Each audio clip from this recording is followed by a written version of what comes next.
The American consumer has, in 2025, according to MasterCard, $1,700 in subscriptions. That's my advantage. But $1,700 is still $1,700 that eventually on credit cards has to get paid off somewhere, because Yep. we all do 3-card Monty and rolling over and being able to pay for this and that. That line has to come down eventually. Rent is hardlined.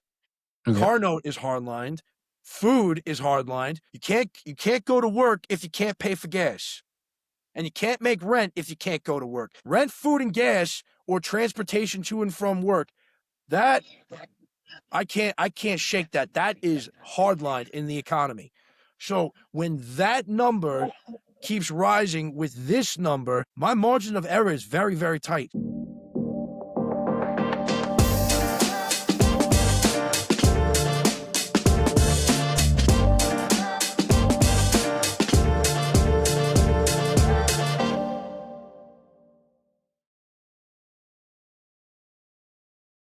Hello, everyone. Joining us today for Unfiltered Conversations is Andrew Bolton, founder of Tech Rescue. Andrew built his company because he watched his own grandmother get frustrated with technology. He set out to create a 24-hour helpline, no chatbots, no long menus, just patience and human support. Thank God. Can't wait to hear what he has cooked up for us now. Andrew, thank you so much for joining us. Thank you for having me. It's a pleasure. Yeah. So let's get straight into it, man. Who is Andrew? What are you about? That's a multifaceted question. I guess long story short, I'm just a kid from Jersey that, like many of us, millennials, I did exactly what I was told. I went to college. I went to Wall Street. I did exactly what was gone. I saw everybody else doing.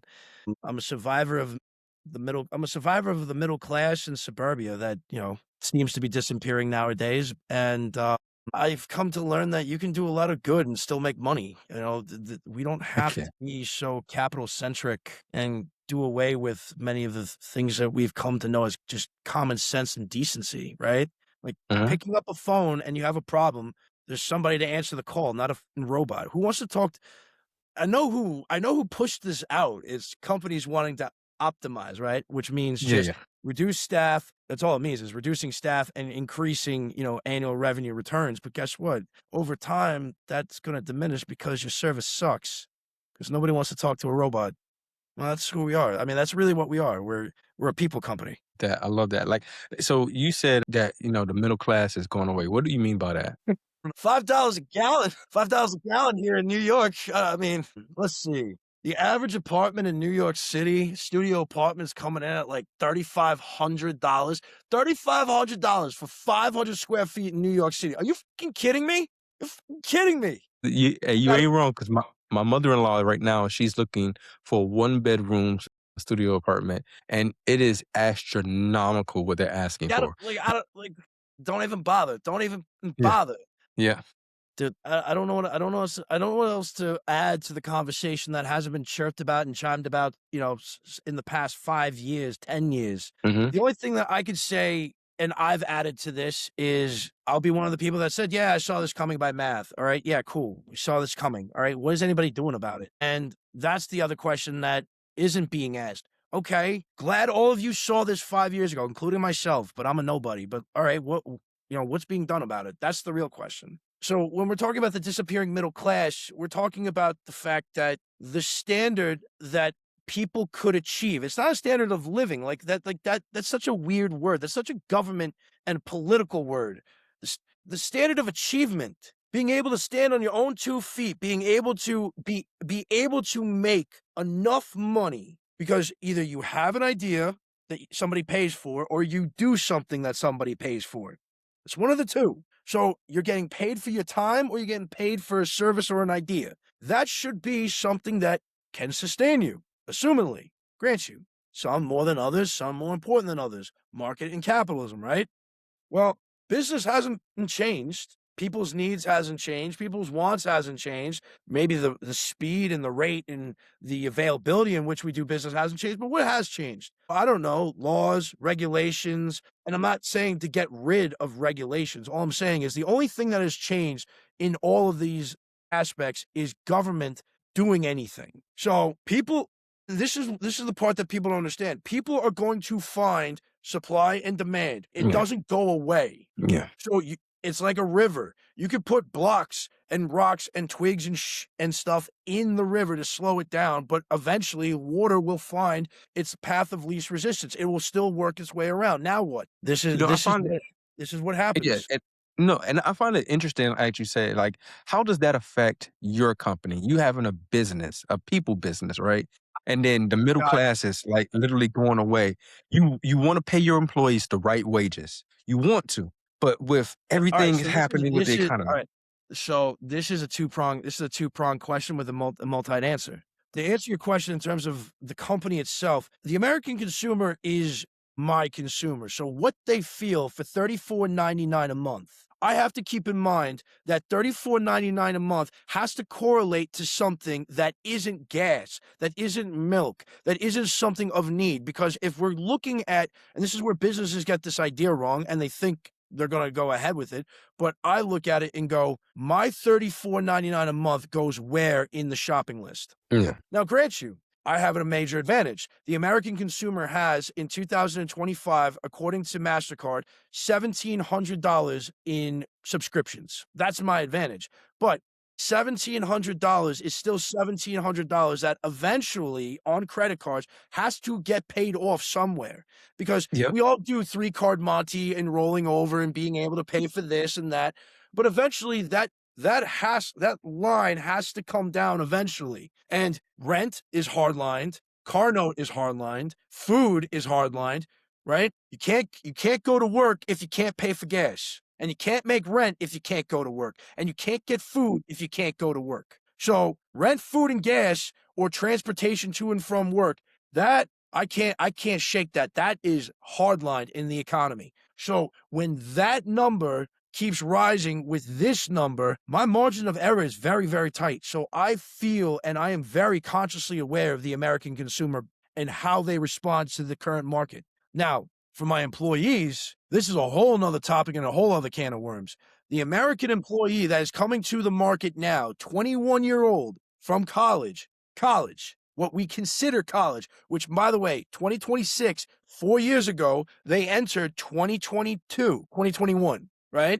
2022, 2021. That's 1 year into the COVID pandemic. That was a year of high school in the pandemic. So for 2.5 years, these kids didn't learn shit. If I'm wrong, please, in the chat, someone please point out the statistics, because the American government we did away with the SATs. We did away with the ACTs because of the pandemic.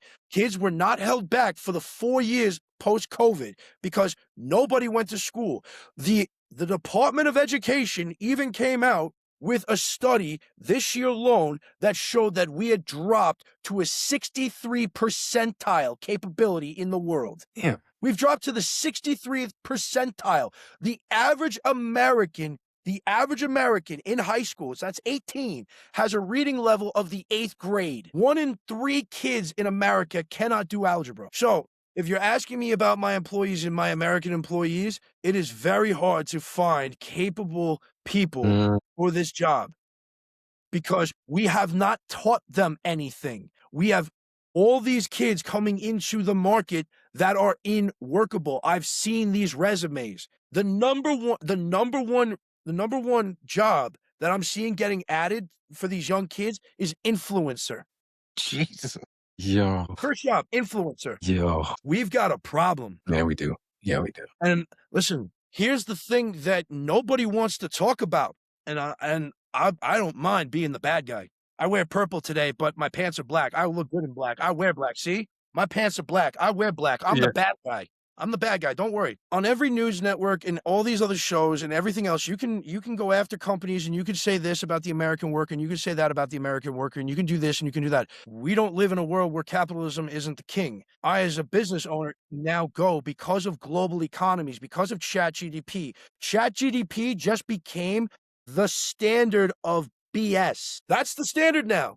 The standard of BS, minimum BS work, is ChatGDP. Because anybody from Pakistan to India to Sydney, Australia to Palo Alto, California, anybody with a laptop or a tablet or a phone who has internet connection can type into ChatGPT anything of everything of everything of everything and get the answer with references. Only show me answers that are EBSCO host approved or clinically researched or documented or properly cited. So you get all the research.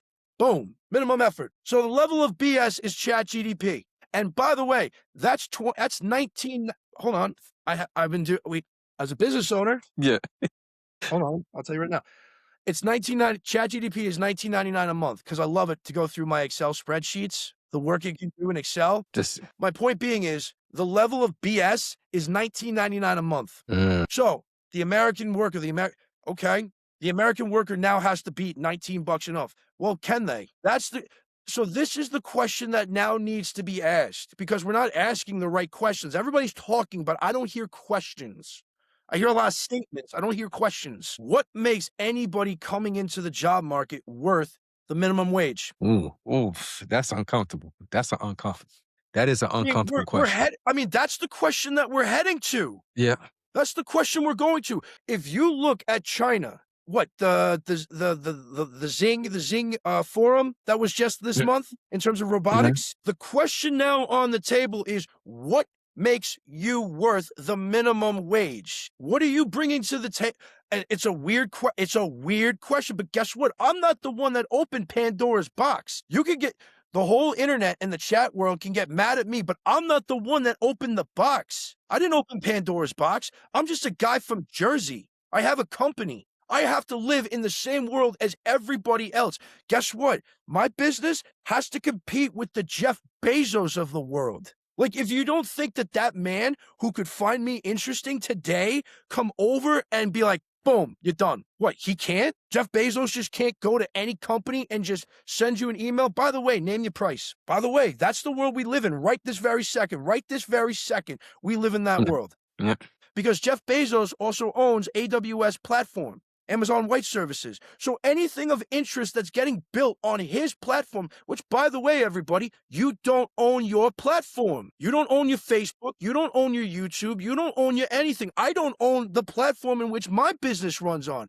So if I'm Jeff Bezos, I'm the smartest guy in the room because guess what? All of you geniuses are building whatever it is that's going to change the world on my platform. And I've got nothing but a team of analysts scouring the globe of all of these companies that are building on my platform and looking for the best ones that are going to come through the cream of the crop. And guess what? Boom, done. I bought you. Yep. 10 million, 5 million, 20 million, 50 million. This man has got more. This man has a printing press. What's 10 million? So going to your question of questions, what's going on with the middle class? Look around you. This is Bartle and Bailey's 3-ring circus on cocaine. I'm just a guy from Jersey. I'm just swimming in the same waters as everyone else. So, it's crazy. One of my biggest fears with everything that's going on is that our economy, I think a lot of times we have rose-colored glasses on. And I think right now, we're not seeing, everybody knows it's going to get to a point, but no one cares until we get sharks in the water. Like you say, you're swimming in the same waters, right? And my thing is, I see the sharks, they're coming. And there's blood all in the water. And everybody's just like swimming like, well, it's not here yet, so I'm just going to be okay. How do we get to the point where we get out the water? People know. All right. Think of it this way, right? There's a study here, and it's going to blow your mind, that 79% of millennials get their information from social media. That's already risk. Yeah. I'm a normal person. I'm a normal average guy. Like I said, I'm a guy from Jersey. You know what? I won't do it because I actually deleted. I'm getting off Instagram for a little bit. I got addicted. Long story short, I follow interesting topics. I follow my algorithm gets fed different things. And next thing you know, when you're trying to listen to, accredited sources like The Economist or The New Yorker or Bloomberg, I'm a big fan of Bloomberg. Then all of a sudden you start getting influencers who start going into your algorithm and they start telling you things of what they think and their opinions and these things. And then next thing you know, if that keeps circling with the news, then it slowly becomes this idea that these are credible sources because they're in the same relish sphere. That's how the algorithm works. The algorithm works on pivot points, hard credible sources, right? ABC, Fox News, these are hard credible sources. And then there's the advertisers that work in those circles. You've entered that circle. So now the algorithm brings these things into your circle. So when you have a constant loop of information, advertisement, over the course of now, and this is not my numbers. This is not my numbers. This is according to the average use of cell phones use in the world is 17 hours a day of direct screen time. Direct screen time, 17 hours a day. That is CIA level brainwashing on max. Yeah. So you have a constant loop of advertisements and information. You might believe two are the same correlation. And everybody's getting financial advice from this guy and that guy and follow and subscribe and this, that, and the third. Grant you, don't get me wrong. I would love for our business and channel to grow. But I'm also the tech guy that's telling you to get off your phone. Go outside, climb a tree. I'm the tech CEO telling you to get off your phone. Get off your phone. Seriously, get off your phone. It's numbing your brain. But to that question of the economy and the worker, because that information isn't available, we're not teaching it. We don't know about it. So you have the sheeple effect. We don't teach finance in high school, but yet these kids can leave. You can leave school at 16. You can drop out of school at 16 with parental consent, but you have no idea how to balance a budget. Listen, I'll sum up the whole world. I'll sum up the whole world real fast in 30 seconds. You ready? Yeah, ready. Number one, you got rid of bullies. You got rid of consequences. You talk smack. I'll find you. In high school, I went to school in 04 to 07 in that period. Back then when it was like prison, right? The door's locked and you needed a pass key to get out of the classroom to go to the bathroom, and there were hall monitors everywhere, and you had to know where the cameras were. You talk smack, eventually by Monday through Friday, through that period of time, 9 periods in a course of 5 days, you're going to have gym either Tuesdays or Thursdays or Monday, Wednesdays, Fridays. That's one. You're going to have lunch in one of the 10:30 to 1 o'clock lunch period, Monday through Friday. Sooner or later, we're going to cross paths. There ain't no way that that's not going to happen. So you got rid of that element of Darwinism. You got rid of Darwinism because you got rid of bullies in school. The bullying could still go online. And from what my generation was to what these kids are, it's a nonstop nightmare. The type of bullying that they do, and you can't do anything about it. They harass you online, and now with ChatGPT and the imaging thing, this has gone sadistic in its own way. It's gotten that way because you're taking out the predator. The reason why it got so sadistic, and people are now, I'm sorry to say, but they're ending their lives because of the humiliation and the ridicule, and you took out the predator. There was reasons why there were wolves in the wild. There were reasons why there were things like that. It is a prison. When you make it like a prison, you're going to have a problem. But guess what? That was the natural rule of the jungle. You found out that you really weren't badass. You found out that you were good at math. Things change for you real quick when you see your blood for the first time. Things change real quick, I promise you. You find out who you are. You find out who you are real fast. You find out who you are real fast when you see your own blood for the first time. That's going to be an instant switch. You either in or out, one of the two. Yep. You're going to find out real quick which one are you. You're going to find out real quick. You're either in or out. Yep. We did away with that. We did away with that. So now that you did away with consequences for actions, now you lead to bigger problems. And second, you did away with minding your own goddamn business in the family. Yeah. And I will go. I'll go a step further. Now, social media, the algorithm rewards people for just telling a business, which I don't understand. No, and it all goes. We got rid of consequences and we got rid of bullying. We got rid of the family dynamic, as in like the school was the school, your family was your family, and the two didn't crisscross paths. And the other one is you allowed for mediocrity. Everybody's feelings couldn't get hurt, right? So we've had generations for over 20 years of participation trophy nonsense. Now we're full-grown adults who can vote, who can drive, who can go and buy things, invest in things. Where do you think this NFT crap comes from? The NFT, the fake digital currency. Where do you think all this bullshit comes from? And you're looking around. To give you an example, In 2024, the FBI released a report that showed that over $7 billion from seniors have been stolen over the past 3 years in crypto investment scams. We're stealing from old. This is what I'm talking about. You stealing from old people in the neighborhood, that would get you a beating. Yep. Like that. There were things that just didn't get done. Guess what? We're not doing anything about it. 100%. I would agree. So if We're we're not. not doing so if we're looking Would at agree. this if we're looking at this strategically, if we're not doing anything about it, even if we look at the 2008 financial crisis, who went to jail? By the way, the statistics on that are still out. How many people are still left homeless from that? How many people have not recovered from that? How many people are still digging themselves out of foreclosed and reversed and upside down mortgages from that event? What? Being underwater, $300,000? Like that magically disappears? There's a You're lot right. of conversations that we're not talking about, and everybody wonders why we're going in the direction that we're going. There you go. Yeah. We have it. Do you think? Do you think the reason why we're not having these conversations is because there's money to be made on the problem versus supplying the solution? Well, here's the thing. I don't know how much money is left to be made. The old adage is, don't treat cancer, just treat, don't cure cancer, just treat it. You'll make more Yep. money. That's cool, right? That worked for how many years? How many people can afford that now? Like this idea of just the whole concept of everything around you, and you just sit there and you're like, how much more can people take? Because you only given them so much, which goes back to your original question.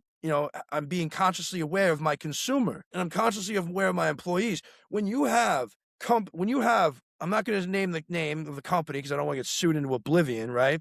But it's a well-known company in the billions. When you have a 600, 700 monthly payment premium, and then your deductible is $10,000, a $10,000 deductible with a 700 monthly, and in the fine print of the fine print, because by the way, I can put your goddamn contract through ChatGPT and say, find me all the fine print. Well, there it is, in listed form. May be subject to approval. So I handed you $700 a month for the year. So right? So we're at over $7,100 out my pocket, and the deductible starts at $10,000, but may be subject to approval. What And now? if I don't have it, I'm a dummy if I don't have it. And for what now? Yeah, you're a dummy if you don't have it. Like the Yeah, yeah. but like you're sitting there, you look at this price for what? For Yeah. what?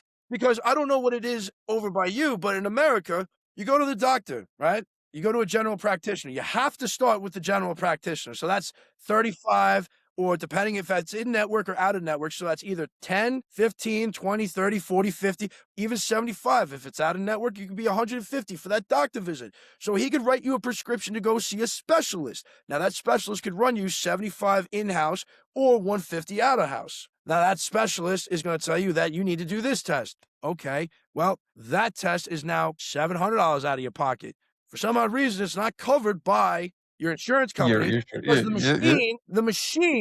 machine that you need to go use is in another goddamn hospital in the next town over, but that town isn't under that network. So to go see them is a $500 fee, and to use the machine is a whatever dollar fee. I'm not throwing my opinion around. I'm just repeating my bill. No, trust me. Wow. Yeah. So when we get to the whole thing about how and why and what and where, I don't know. Why don't we just sit down as a country? Sit down and look at our bills. Yeah. But it's crazy. It's almost like, because there's a report out right now that they said they're expecting people, even though with the high cost of gas, travel costs going up through the roof, they're expecting to get a boost of individuals traveling with their cars as well as through planes this year.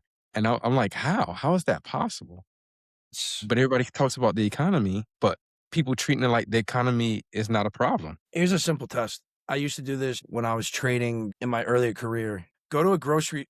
You could do one of these two things. You can go to the grocery store, go around the grocery store, and actually look at how many things are in people's shopping carts. And number two, sit down at the busiest section of the mall. How many people go into Apple? Or the two big ones would be like Apple would be one of the big ones.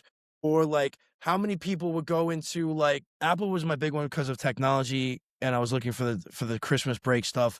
Or or you could look at how many people actually go into like the top name brand stores, walk in versus walk out with something. Mm. Because people go to the mall just for entertainment, right? Just to go on weekends, just for something to do. I did that when I was a teenager, because I didn't have a car and, it was where you could talk to girls, was the mall. But when we're looking at the economy, look at what people are doing versus what they're buying, because people's actions, their wallets speak. So if everybody's walking around the mall and nobody's got bags in their hands, there's an indicator that something's up.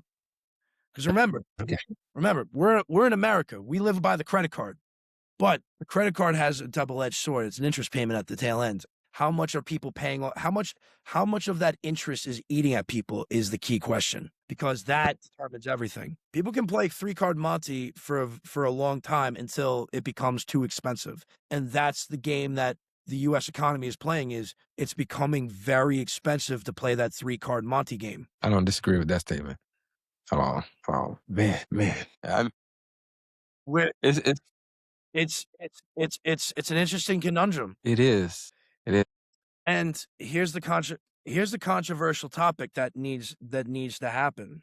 I do agree with that. Does it need to happen? Mm. Because let's look at it pragmatically, right? As a business owner, right? With inflation the way it is and jobs the way they are, without jobs, there's going to be no demand. Without no demand, there is no supply. We all go out of business, right? That's how this works. People don't work. They don't have money to spend. They don't have money to spend. They don't spend it. Where we are and where we're going right now is one of two options. Either A, we stop dead in our tracks and start rewinding, which we can do. We could create a new deal situation for the American consumer. We have estimated about 50 to 60 million Americans, able-bodied Americans, mostly men and women. But if we're looking on the male side of things for the New Deal, you have two options. Rip up the entire road network of the United States and put down the magnetic strip needed for self-driving cars. By the way, that argument for technology, that's the only way. I don't want to hear shit about electric cars. I don't want to hear shit about anything about that.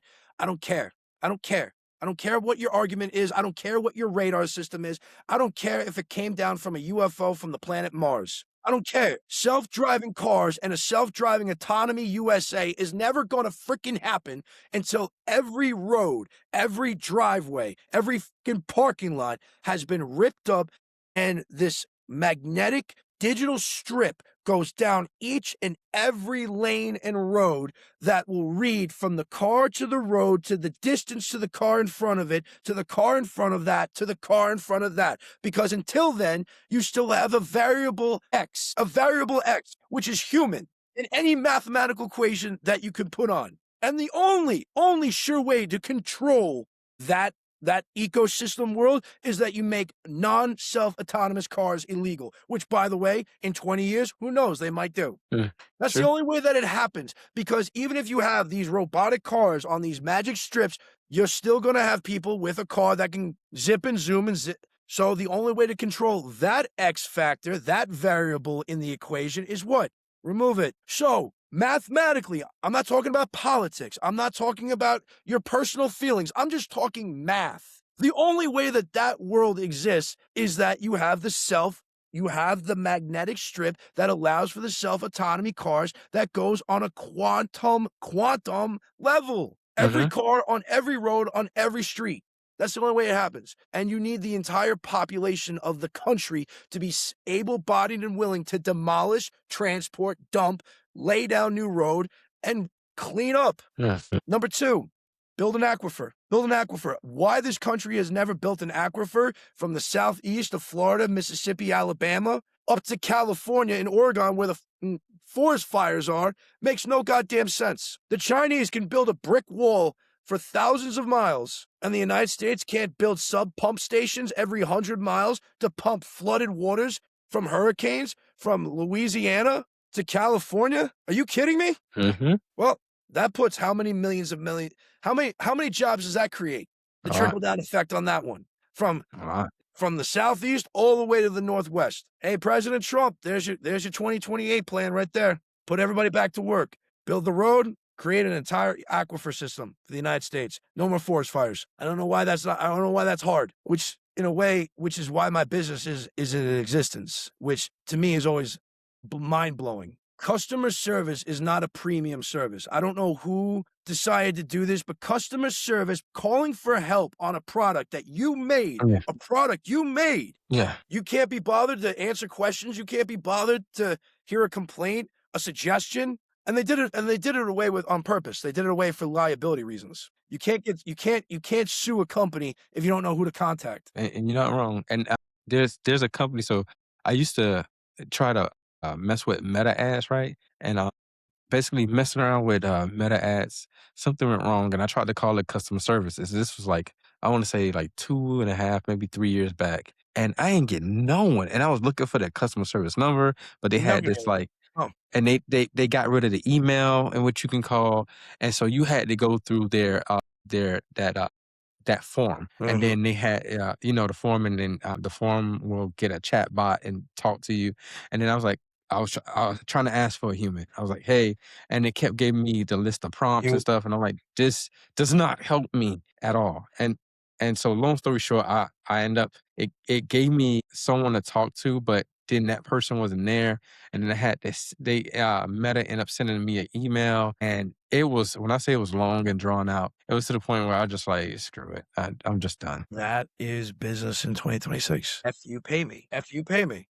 And in a weird way, who are we gonna go with? Who else are we gonna go with? I got into a discussion with my mother, who's the CFO of the company, and we were having this discussion about we had this discussion about dating. It started around dating. My mother's Irish Catholic. I'm single, so you could probably imagine. I'm having that conversation. I want grandbabies.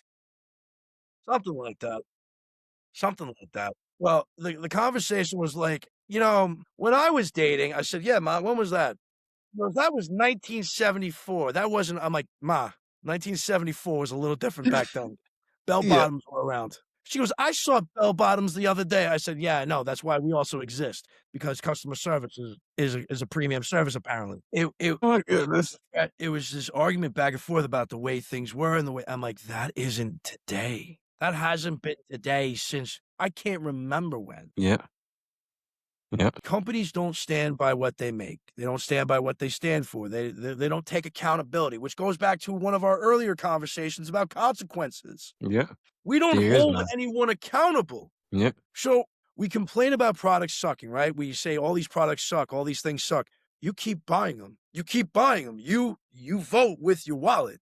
You vote yep, with your wallet. And by the way, there are more used cars on the road than there are new. Here's a newsflash. You don't have to turn in your truck. You can keep your truck. Believe it or not, you can keep the truck that you like, that works. You don't have to trade it in for the car that you know is being I'll say this in slow motion, maybe for people that don't understand a New York accent. You do not have to trade in mhm, the car or truck that works for the new car that you already know is being manufactured to break on you in 6 months. yep, It is purposely being designed, and don't take my word for it. You can watch any YouTube video on Jeep, BMW, and Audi and how they're manufactured about the pumps. Pick which pump. Any pump. Still gonna cost you $4,000 to bring it to BMW. They even you have an wrong. air filter. There's an air filter video, the one on the X5, behind the molding that you have to take off, behind the frame that you have to take off, and then the cover box to an air filter that doesn't filter anything. But that sensor's gonna go. And you know, you're not wrong. When I was in Germany, I was helping my friend change out his fuel pump in his BMW. So we went to What a year? salvage yard, and it's plastic. And I was like, I didn't know that the fuel pump was made out of plastic. And it was like this hard composite plastic. And, it wasn't, I was like, I said, that's why it broke. And so we started laughing. He ended up getting the part. We ended up, it was hell changing it out, changing the fuel pump out. But it was like, I was just surprised that BMW, this luxury premium car, had a fuel pump that was made out of a composite plastic. It's not that.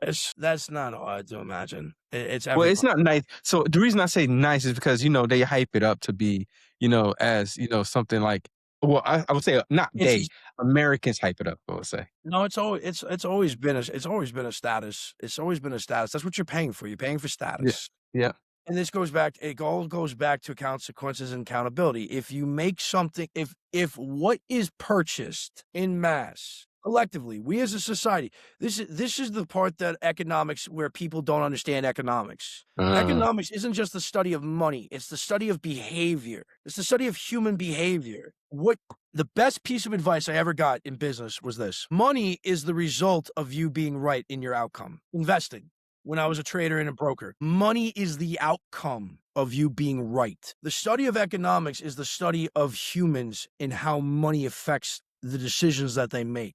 What you do with money, how does that correlate to each and every action? What does that correlate to a global economy? What does that do to a local, domestic, regional, national? How does that affect one market cycle versus another? How does that affect one silo versus another? All these things interconnect, but under one premise: the study of humans, human activity, human just activity with money and how it evolves and what it revolves around. If companies are able to sell a product of subpar value consistently and it's cheaper, which allows them to save more money, they will do so because the economy allows it to happen. We, as the consumer, allow it to happen. If we find out that, let's say, a product, 1 out of 3 breaks, and we say, no, we're not going to buy it.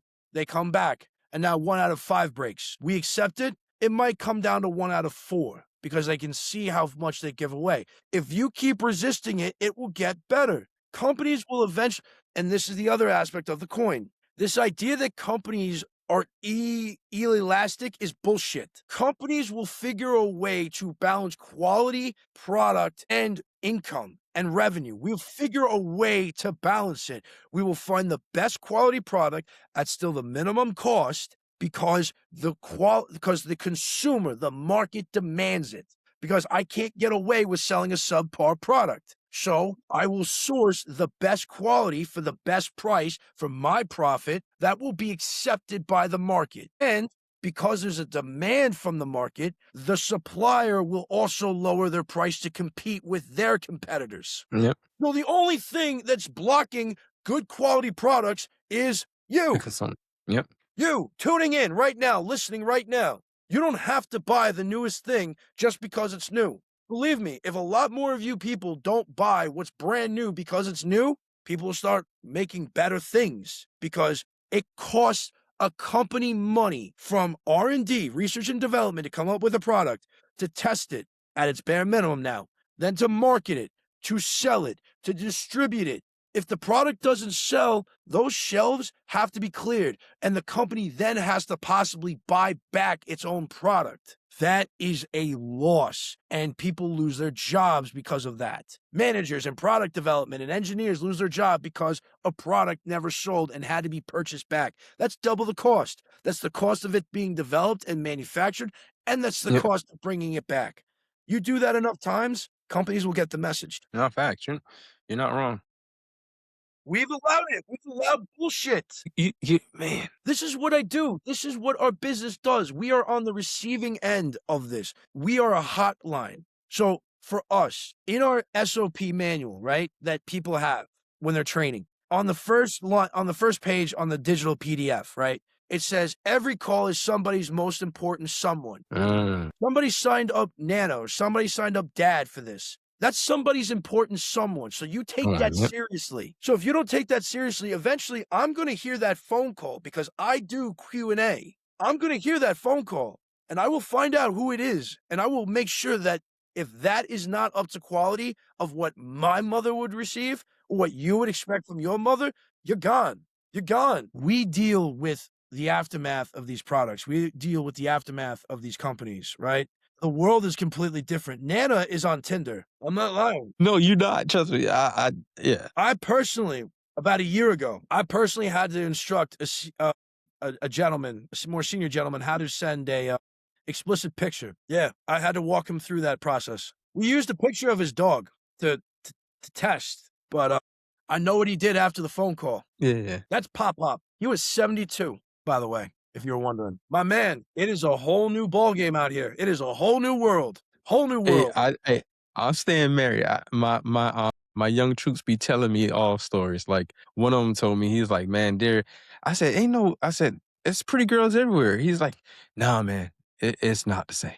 He said they come with a list of conditions that make no sense. Dating, that's a whole nother ballgame. I'm not even Yeah. touching that. I'm not even touching that with a 10-foot pole. I'm not that stupid. I'm not that stupid. We can talk business. We ain't talking dating because you're going to get me canceled and you're going to get me married. One of the two. Canceled and married. One of the two. And that's not good right now. We talked about a lot of things. Married and canceled are the same thing. So one of Yeah. depends on which Enlisted, table you want to put it kind of. as. My membership to listen, the moment you get married, your membership to the lounge gets nullified. You turn in your membership card, you turn in your passcode. It has if you marry. One thing I would say that I learned from a lot of good leaders, they said marry well. That is, they said that because people ask questions like, "What do you think you did that helped you be successful?" and all that stuff, blah blah blah. And they say honestly, marry well. That's That what helped that me. that I'll say it in a diplomatic, safe way. It's on equal size, so it's not just one party. They don't make them like they used to. And I will say this in our defense to the millennials. Millennials got brainwashed. Millennials got it wrong. Like all right. It's an interesting topic, and I know it's not about business, but this is something that really bothers me, and it's actually an interesting topic. I just want to say this.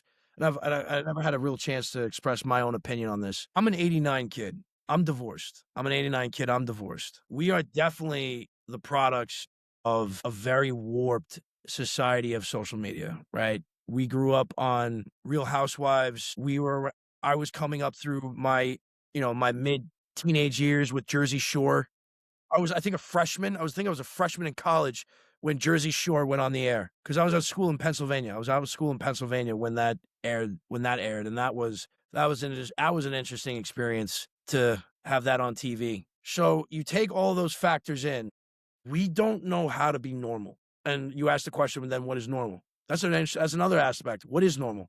Because according to our parents, my own mother, including this week's conversation about grandbabies, 1974 isn't even 1996, let alone 2015 and 18, let alone Mhm. 2020.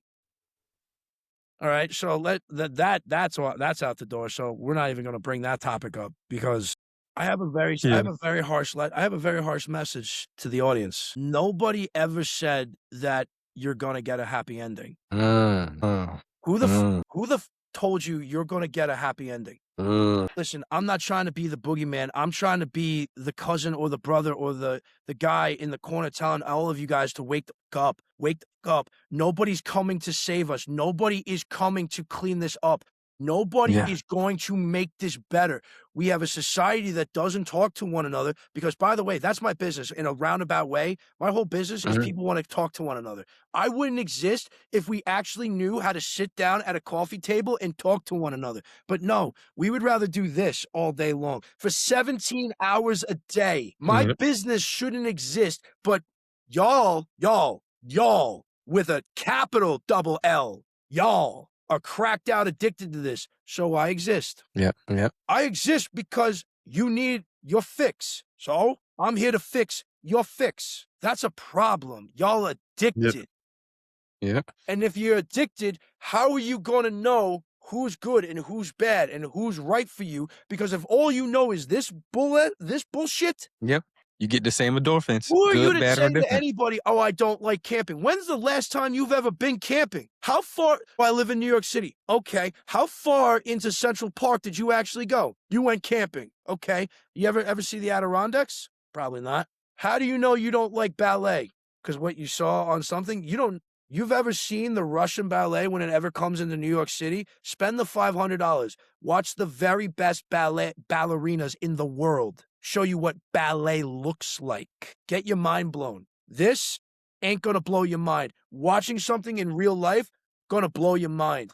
You can't tell me you don't like something when all you know and your opinions and experiences is from somebody else's camera that uploaded it from somewhere else in the world. Big facts. Big fact. And we're basing our life choices off of this. No wonder we're all messed up. So we have a bunch of people that are looking at relationships like, why am I not driving around in, a Bentley or a G-Wagon or this? Because you live in Bed-Stuy, Brooklyn, and your husband's a post office worker and you work at your family's restaurant. That's why. Like, Brooklyn is beautiful. Start making beautiful memories of your own in Brooklyn. Why are you looking at somebody else's life? And that's the other aspect. Who cares? Yeah.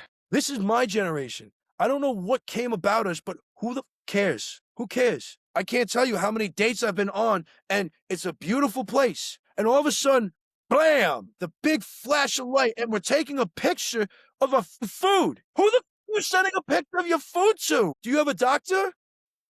Like, are you getting, like, your doctor's approval of it? I understand, because we gotta put it on the thing to show the people. Oh, I know the whole jazz. Look at what I'm doing that you're not doing, so you can look at me and look at how interesting I am. Yeah. Who the cares? You ain't wrong. You a doctor. Yeah, like, really? Really? Like, you really think people give a crap about what you're eating? So, but we span this out. All right. Now, mind you, I'm in my mind, in our conversation, I'm anchor point in the economy, and my business. Right. This isn't just something that's just to me, like not in my own experience. This is just across the board. So we take this attitude, this type of lifestyle, this type of living, this type of persona, this type of people, spread it across the entire board. That makes up the American workforce. I've had the privilege with different jobs and working with, different government entities. I've been able to travel. This is the part that now I'm coming back to scare the crap out of everybody. AI raised the level of bullshit. This is the minimum level of bullshit. Some 12-year-old kid in Pakistan can create a website like that now if he wants to. And he could do it for $5 an hour, $10 a job, $100 a job. America's business isn't borderless. You are now competing in a world where everyone on the planet is now dealing with the same tool. I was in Africa. You know what the Maasai warriors, the Maasai who live out in the fucking middle of nowhere, you know what phone they have? iPhone 12. You know what an iPhone 12 iOS programming system can run? Not ChatGPT, but it can run still Microsoft Office. It can run an Excel spreadsheet. It can run Google's Gemini. Has enough compute power to run a Gemini. Well, how do they get satellite? Wake up. You are going to war for a job that can be done across the board by anybody, anywhere, anytime, any place. And now on top of it, we have robotics that is moving to logistics to make Lean Six Sigma. Remember that once upon a time, everybody? It was a building block at Toyota and General Electric, still is today. You might want to relearn it because Jeff Bezos has mastered Lean Six Sigma. And you want to know what the future looks like? Look at his factories. The man isn't a billionaire and spending billions testing, developing, producing. You think he's doing this for kicks and giggles? You think he's doing this just to show how rich he is? No, he is finding every possible way to reduce his operating cost. Wake up, everybody. There's no more generalization. There's no more general. You're not a generalist anymore. You got to be specific. If you want to compete in this world, you got to be good at one thing and be the best at it. You got to be. And I know it's a scary thought because nobody wants to talk about it. But guess what? Why? Why should I hire an American? Because I'm an American? Okay. Then you want to play fair? How about jobs now have an aptitude test? Well, they can just cheat. True. But then as a business owner, I can pay for the proxy. I could do it at New York Empire State Schooling. It's a $100 minimum fee. You can you can do a proxy test. Like there are ways about this that can come down that you want to play that game. We can play that game and may the best man win. This is the conversation that needs to happen. We've now raised the bar of bullshit because of ChatGPT. Anybody can make. Now, grant you, is it good quality? No. And this is where the market will find its rhythm, right? Yeah. Yep. We're going to look at YouTube. There's a lot of music being made on YouTube now, all right? There's more AI crap than there is new music. The rhythm is good. The music is good. The sound is good. The lyrics suck. The lyrics are trash. They're absolutely garbage. They make no sense. They're words, like I'm a blues fan. I'm a BB King fan. So you'll get like blues and like you'll hear like a Mississippi slang, or like you'll hear that like Chicago upbeat, and you're listening to it, and then you'll hear the lyrics and you're like, wait, what does that mean? Well, no, it'd be like my heart on a track, and it's like, wait, what? It's talking about a train, and it's just like, wait, what? Like that makes lyrically it makes no sense. Yeah. because it's taking everything from everything about everything and compiling it into something and saying, "This is what I think it should sound like." Yeah. Okay. Remember, AI is synthetic. So what it's doing is it's taking the prompt, right? Make me a blues song like B.B. King, Eric Clapton, Lance Charles, L. Carl, Stevie Ray Vaughan, and make it on this sound with these lyrics and whatever. And the computer is going, this is what I think it should sound like. Okay. There's a big difference between a computer saying, I think this is what it should sound like, versus somebody picking up a guitar and pulling on a string. There's a big difference. Yeah, it is. So what my point being is this: if the standard of bullshit is that within 30 seconds, I can make a song, put it on YouTube, you got to beat that. That's the bar. That is the bar. 30 seconds and bullshit instantaneous. Now you got to beat that. You have to have quality above that. And guess what? There are going to be some who don't want to do it. They're going to complain that the system is rigged or this, that, and the other thing. And okay, cool. You sit your ass down. That's fine. You can sit your ass down. Yeah. The same. Then I guess living in life isn't for you. And you can be on the Jeff Bezos, you can be on the Elon Musk, minimum life plan that everyone's. By the way, how that's going to work, I don't know.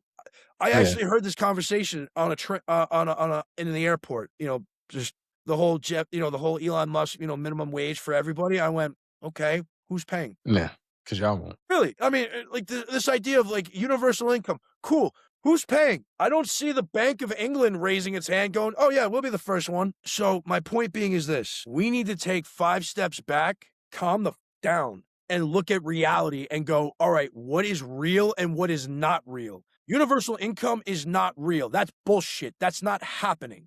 Not within my convenient lifetime, within bills being paid. That's not happening. So let's get real about this. By the time that you go homeless to universal income being a thing, I would bet for homelessness first, buddy. Start planning around that. Universal income ain't coming anytime quick before your bills come due. So now that we've had that reality check, let's go back to the fact that somebody in Pakistan for $12 can do this at minimum effort. And somebody in the USA, I got quoted for one of our services at $55. Now, hear me out. Yeah. I have no problem paying $55 an hour to a guy that can beat somebody that pays 15. The idea of, and this is where it's going to get interesting, right? We're an American company. We hire Americans and, our call center is in America. It's going to be interesting when, am I paying workers based off of their skills or am I basing it on their lifestyle maintenance? Because now remind you, America doesn't have the manufacturing it once did. So the idea of being local to, let's say, Cincinnati or Youngstown, Ohio, well, there's no manufacturing there. There's no reason to be there. You're staying there out of tradition and necessity and, your place of birth and all the other reasons why. Well, if you're living, and hear me out on the full topic of this. Yeah. If you're living wherever you're living, for whatever reason you're living there, because we have now gone to a global economy, a global job market, a global way with Upwork, freelance, Fiverr, you name it, it's there. You're going to charge, let's keep it American, $35 an hour. $35 an hour, and let's say the Cincinnati, Youngstown area, Pittsburgh area. Your competitor, same degree, same job, same anything, in Santa Fe, New Mexico, is willing to do it for 15. She has a cheaper lifestyle. She's an American. We're going to have a serious conversation at the kitchen tables around America because what was once upon a time was exactly that. Once upon a time. So I didn't open up Pandora's box. Like I said in the beginning of the conversation, I didn't open this box. I'm just a guy from Jersey swimming in the same waters as everybody else. So jobs are leaving. Jobs are becoming remote, right? We're all going remote because we have the ability to. Cool. You putting your people remote and doing that has now opened up a secondary market tier that puts people at odds with one another because I'm paying for a lifestyle. Yeah.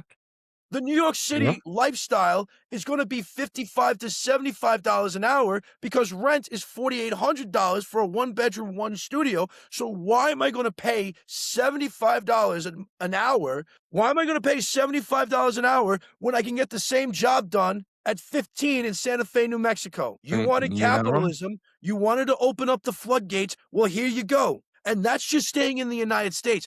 I haven't even talked about Vietnam, Thailand, Mexico, South America, overseas in Indonesia, China, Saudi Arabia. By the way, Saudi Arabia's got more call centers than almost anybody else in the world, and they speak English and almost every language on the planet. Why? Because they're on the Silk Road. Goes back to Genghis Khan. Yeah. Every language. The world is becoming universal. So we're not asking the question, what gives you why should I pay you the minimum wage? Yeah. It makes no sense. Because you now have to be better than that. You have no other choice. Yeah. You've got no other choice. How are you let's say you're in Connecticut. I'm in the Northeast, right? You're in the Northeast. You're 22. You can't find a job. You go on Fiverr or Upwork or anything else. You're seeing all these people compete for the same things that you're looking to do. How are you going to stack up against those people worldwide and you can't even get a job in your own backyard? Facts. You are going to have to separate yourself from the pack. The level of bullshit has gotten raised. Sorry. Yeah. Fine. ChatGDP is the cheapest intern in the world. Yeah. Sure is. So what do you bring to the table? If you want to, and this is the question that's going to get asked, because I'm going to ask that question. If you want $25 an hour, what are you doing for $25 an hour? Because, by the way, here's the inside math for you job seekers, because this is May and June, jobs are coming in. Here's how this works if you don't know. You want $15 an hour, $20 an hour. Okay, cool. $20 an hour is how much for the day's work? It's $200. $200 gross. Net, federal, state, and income, you're probably walking away with about $1.47. Yeah. $1.47, $1.50. But out of my pocket, that's $200. For a week's worth of work, that's $1,000. Cash, $1,000. You get hired because the math in my head is that you doing whatever it is that you do is going to make me my money back and then some through productivity or sales.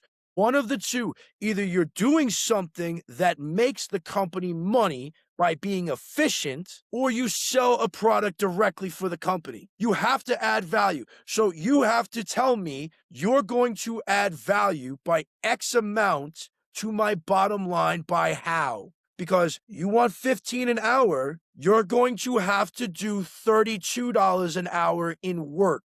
Because me paying you out of pocket goes to the investment, not because you're a nice kid, not because your family's good, not because you went to a good school. It's ROI, return on investment. Right. And if I don't see in the investment, I have two options. I could fire you, or more likely, I'm not going to hire you. Thank you. Yeah. I don't have to hire you. I don't have to. Here's the wonderful thing that none of you know. I do not have to hire. There's no law in the book that says every year, every business has to maintain a certain amount of employees and acquire a new set of employees. There's no law in the book. You're right. You're right. If my demand is not being met by the supply of what's available, I still don't have to buy. Yeah. Have you walked into a grocery store, went around, saw nothing you want, and walked right out? Welcome to business in 2026. I didn't open up Pandora's box. Yeah. I didn't do this. The information from ChatGDP, right? This Pandora's box. This was information held by the smartest people of the smartest people of the smartest people who knew things, right? In order to get this information, you had to do research. You had to do these things. Now, with all of this, right? It's the internet. It's a living, breathing internet. I don't have to know anything. I can just pick up my phone, and if I hear a debate and I think you're saying bullshit and I think you're talking out your ass, I can open up ChatGDP and I can just ask, hey, what round did Mike Tyson knock out so-and-so and what fight? And you're dead ass wrong. That never happened. It was the other guy. 40 seconds, it can be done. So goes to the question, what makes you different? What makes you better? What makes you worth the money to hire you? And this is where we are now as a business, as a country, as a world, as an economy. I, as a business owner, do not see value in the American new hire. I don't see value in it. I'm finding it very hard to find quality candidates that can, one, handle stress on the phone, that can be able to take direction, God forbid, correct them. God forbid That's you correct them. oh, yeah. Oh, you don't wanna go there.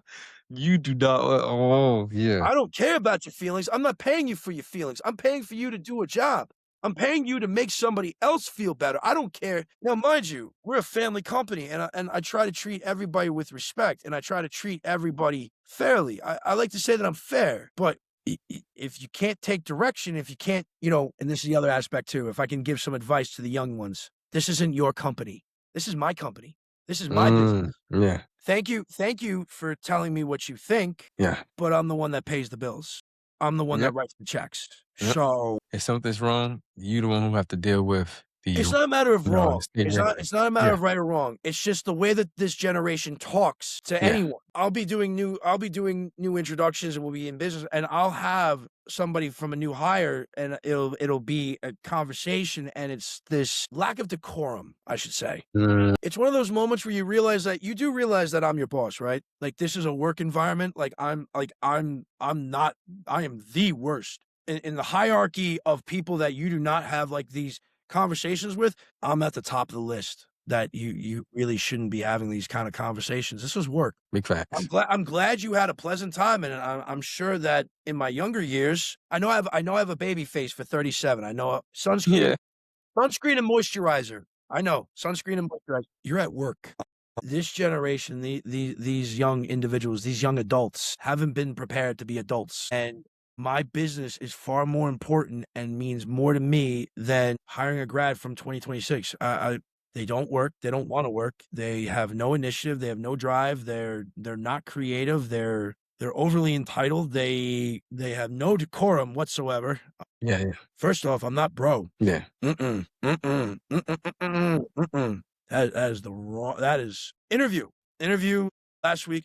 What's up, bro? Good afternoon. My name is Andrew Bolton. I'm the CEO of the company. Nice to meet you. Hey, bro is not what you do to introduce yourself to a job interview. As I said, we have a serious problem. Nah, I don't doubt it. I would say for my last question for you before we close out, as what do you think needs to be done to help out overall businesses grow, like in your tier of business? Because, like you said, your business shouldn't exist. What do you think I'm you not need gonna. to do Well, as a first off, I'm not gonna tell anybody how to compete with me. So that's not well, even. no, no, okay, well, not like that, but I'm talking about like from the standpoint of like in this economy, like what do we need to do, like in the standpoint Go to back to basics. consist. Go back to basics. My grandmother had a saying before she died. We've become so smart, we've made ourselves stupid. My mom says that still. We have computers that are turning into sex robots, yet we don't have men. We have a population problem because boys and girls don't know how to talk to each other, don't go on dates, and don't get married and have babies. But yet we're building sex robots. We've made ourselves so smart, we've made ourselves stupid. So what can somebody do for their business? Go back to basics. Number one, what are you doing? Number two, why are you doing it? Why are you doing your business? Why are you doing the thing that you're doing? Because if you don't love what you're doing, then what are you doing it for? It better be good enough money. The money better be worth the torture. Because why are you Yeah, doing it? yeah, I'm in the business of helping people because nobody was there that I could see helping us. Helping us. I had problems. My grandmother had problems. And when she had problems, everybody had problems because I loved her to death. You mess with grandma, I'm unfiltered. And I went, how is there nothing out there? How is there, like, I can order Chinese food at 3 o'clock in the morning and have it delivered at my house, but I can't get a printer, somebody to get and help me with a printer? Are you kidding me? And that's business. I saw a need. It was an opportunity. I saw a need and I went for it. I didn't realize it was going to be this big, but I saw a need. So I found my drive because I like people and I don't like people messing with other people. And thinking that, like, we're paying all this money for crap service. Well, I got a bone to pick with you. Don't offer me crap and then say we're the best. Says who? Come talk to us. Oh, that's right. You don't talk to us. You don't want to talk to us. You're yep, scared to yeah, talk. You're scared to talk to your customers. God forbid you talk to your customers. You don't want this smoke. yeah, Want to know why?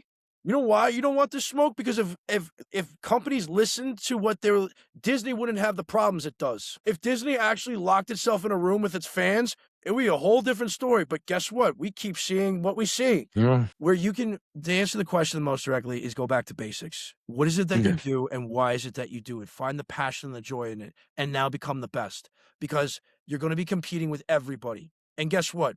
You may not be the multi-millionaire that runs a monopoly of something. You might be fighting it out, but guess what? You're still fighting. Hating, yeah, you still in the fight. Yep. Facts. So Facts. that's the other aspect of it too. And this is the third thing.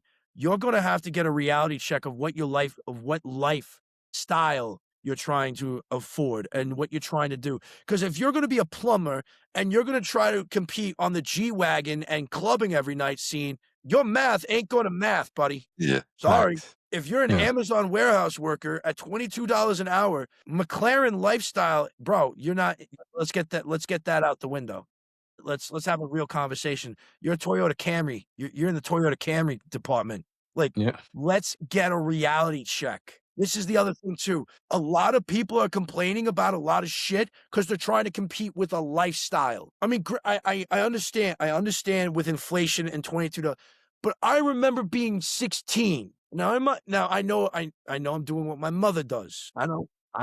I was at $7. I was at $7 an hour. And grant you, $7 and $15 is more than 100%. It's 100%. It's a double investment. It's double the money. I get inflation. I get it. But guess what? There's the prayer of serenity. The prayer of serenity. Things you can change and things you can't change. A lot of you are getting your shit out of whack because you're getting jammed up on things you cannot change. Change it.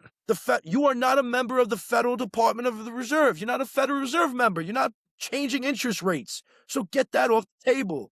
Yeah, a bunch of old white people in glasses can pull some levers and push some buttons and fuck your life up 3 ways. Yeah, okay. That's everybody. Now what? Yeah. Yeah. There's a war going on overseas that none of us had any idea as an American we doing. I'm not in the White House, so guess what? Shit out of my hands. I gotta pay now $5 a gallon for gasoline, and to get back and forth from South America now costs double or triple the flight. It's out of my hands. So now what can you do? I can run the best company I can. I can try to create the best quality product I can. I can make the best service that I can. I can market myself as vast and as loud as I can. And I can listen to my demographics. I can look at where I'm having better success and I can adapt. That's what I can do as a business. And what we do is we donate because, yeah, profits are great. But I don't know. I never grew up like that. I didn't have that lifestyle. Never raising this, that, and the third. I mean, yeah, I had my moments in my 20s when I was broker and I was younger. I had my fun. I've come full circle. Listen to this way. I've come full circle. Yeah. Yeah. What I can say is this: as an entrepreneur, for anybody who wants to be an entrepreneur and who wants to go off, it is the scariest thing in the world to do. You are going to fight. You are going to lose everything. You're going to lose everything. You're going to lose friends. You're going to lose acquaintances. You're going to lose love. This company has cost me everything. It cost me my life savings. We were almost $500,000 in debt before we started turning profits, right? Because everything added up. I lost my relationship, my personal relationships with friends. I lost a personal intimate relationship. You're going to make sacrifices that you can't imagine and are going to be heartbreaking like you can't imagine. You're going to have to want this more than anything in the world. You're going to have to bleed for it. And when you do make it, then the question is, what's your lifestyle? What is it that you want to achieve? Because if you're going to be chasing a lifestyle, then you're going to be chasing. If you're going to be chasing a lifestyle, that's all you're going to be doing is chasing. See, I'll part your audience with this crazy advice I got when I started traveling the world. America is a symptom of an endless need. America's biggest problem is that we're never satisfied with what we have. We always need more. And the question is now, what more are we really getting? So that's my question. If we're a society that always needs more, then my question back to the world is, okay, what more are we getting though? What more are we getting? Because I don't see more. That's basically that in a long way about is how somebody can make themselves distinctive in this future is you're going to have to be better than everybody else at something. Pick something. Whatever it is that you're good at, become the master of it. Because because that level of bullshit is also an advantage point. You have to look at it 2 ways. Yes, this is where you're competing, but this is where most people are, and that's a pretty low bar. So if the bar is now this low, instead of being this high, but being this low, that mindset, all right, what can you do? I'm a business owner. This is where the minimum is. Impress me. Impress me. Show me what you can do. Hate that mindset. Show me what you can do. This is where we're at right now. Impress me. That's it. That's our future. That's that, and in a roundabout, weird way of as the show is unfiltered. It's an unfiltered conversation. That's where we are. And yes, I can plug my business. You know, we're a 24-hour tech company because Yeah. the whole world decided to get stupid, and apparently the world needs a Bluetooth blender, a Bluetooth microwave, a Bluetooth refrigerator, a Bluetooth washer and dryer, a Bluetooth microwave, a Bluetooth oven. Hell, you want to make Bluetooth coffee makers? Go right ahead. Everything's going to talk to everything, and everything's going to break, and who are you going to call? You're going to call us. 855-250-8586, or visit us at www.techrescue.io, because if you are anywhere where there's signal, satellite, Wi-Fi, or data, if you can get to us, we can get to you. And why would you ever travel around the world without 24-hour protection? Because shit Yeah. goes wrong when things are not supposed to. Ooh, I like that. Shit goes wrong when things are not supposed to. Supposed to. Heck Ooh, I yeah. like that. I'm stealing that. Yeah. Hey, you came up with it. I know. You can use it too. Shit goes wrong when it's not supposed to. Well, Andrew, thank you so much for the conversation, being so unfiltered. I love it, and just bringing that type of you know uh, understanding back to what we need. Common freaking sense, man. We just wow. Thank you. I appreciate the conversation. Refreshing. All I can say is this to everybody is that you're not crazy. You're not crazy out there. It's bizarro land. You're not crazy. You're not crazy. You can put down the medication, and you can open up the blinds. You're not crazy. You're not hearing voices in your head. The whole world is upside down. Left is right. Cats are chasing dogs. Like it's weird. It's a weird time we're in. So you're not crazy. Don't worry. All right, guys. Peace.